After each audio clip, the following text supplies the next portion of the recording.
Meillä oli avustaja, joka ampui tuonne minusta katsoen takakulmaan tyhjän laukauksen, josta sitten jossain kohtaa noutaja lähtee hakemaan sinne aikaisemmin piilotettua riistaa.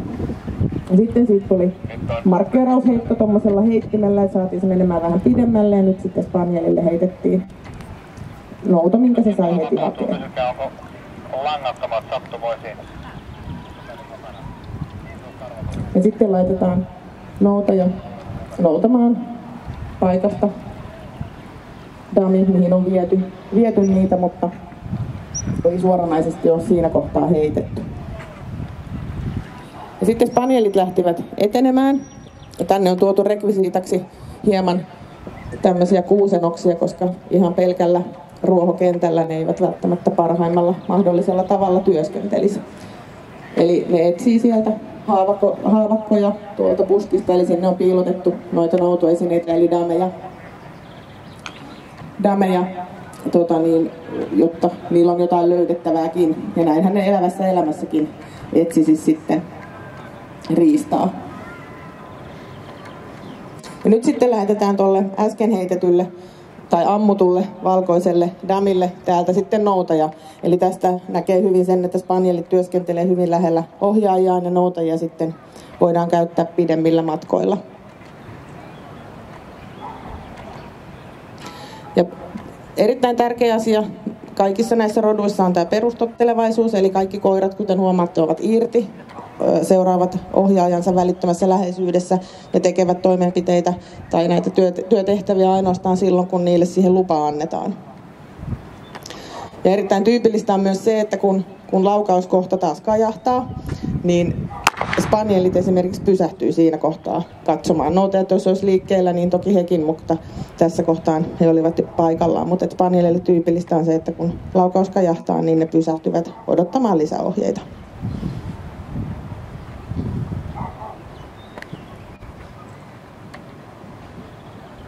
Ja noutoon lähtee molempien roturyhmien edustajat ainoastaan sitten, kun lupa on annettu. Ja sitten lähetettiin noutaja nyt myös sinne ensin ammutulle tyhjälle paikalle. Eli sinne on saattanut jäädä jossain kohtaa haavakko tai joku muu metsästäjä on ampunut jotain. Eli noutajia voidaan hyvin käyttää myös tällaiseen tarkoitukseen. Ja kuten huomaatte, niin koirat voi myös työskennellä yhtä aikaa. Niitä ei haittaa toisten koirien läsnäolo tai toisten koirien työskentely, mikä on myös erittäin tärkeää metsästyksessä.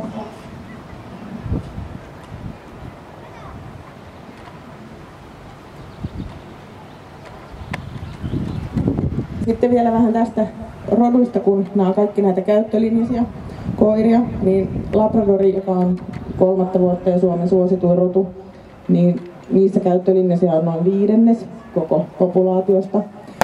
Spanieleilla tilanne on vähän pienempi, eli Springer Spanieleista noin 7% ja Cocker Spanieleista vielä sitäkin vähemmän, noin 3% on vain käyttölinjaisia. Eli siitä syystä näihin ei välttämättä joka päivä törmää, kun niitä on huomattavasti vähemmän kuin sitten rodun valtavirran edustajia.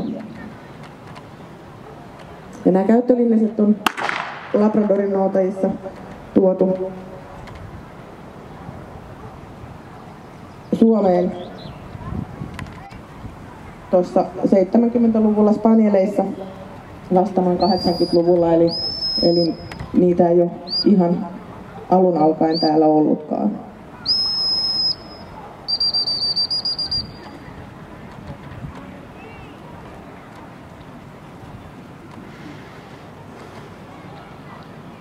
Ja hienosti Iisakkikin löysi damin.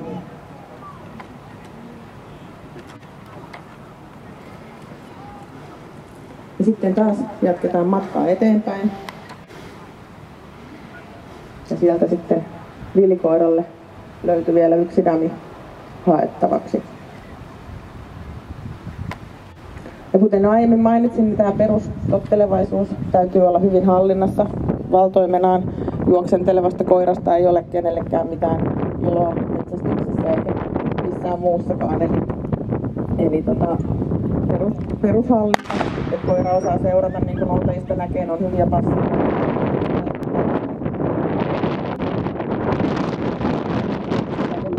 Metsästyksellä siihen ei tarvitse kiinnittää huomiota, katsoo tarkasti pudotukset ja sitten luvan saatuaan tekee noutoja. Ja spanielit tosiaan kulkee ohjaajien läheisyydessä ja pysähtyvät aina laukauksen tullen. Ja mikäli ei ole heidän vuoro noutaan, niin pysyvät paikallaan, eivätkä ryntää noutamaan jokaista heitettyä. Tässä tapauksessa dameja, mutta myös meillä voisi olla riistaa täällä tarpeen vaatiessa. Ja kuten näette, niin kaikilla koirilla on hyvä noutoote. Noi damit on syvästi, pehmeästi koiran suussa. Eli vaikka kyseessä olisi isompikin haavakkolintu, niin lintu ei varmasti pääse karkuun. Koirat luovuttaa nämä damit suoraan ohjaajille käteen. Eli siinäkään tilanteessa mahdolliset haavakot eivät sitten pääse karkuun. Ja noutajiahan käytetään hyvinkin monipuolisesti tämän noutotehtävien lisäksi niin myös jäljestävinä koirina. Eli esimerkiksi hirven verijälkeä, eli haavoittuneita joko kolareita tai sitten ampumisessa haavoitettuja hirviä, niin noutajat metsästää tai jäljestää. Mutta toki parhaimmillaan ovat noutotehtävissä ja paljon niitä käytetään esimerkiksi sorsistuksessa sellaisissa maastoissa, mihin ei ole asiaa, ei veneellä eikä jalan, niin silloin monesti koira on ainoa mahdollinen käyttötarve. Nyt siellä spanielit hakee tuolta etuosasta ja nyt sitten noutaja lähetetään sitten tästä äsken kuljetun matkan edestä vielä tänne kulmaan hakemaan yhtä damia.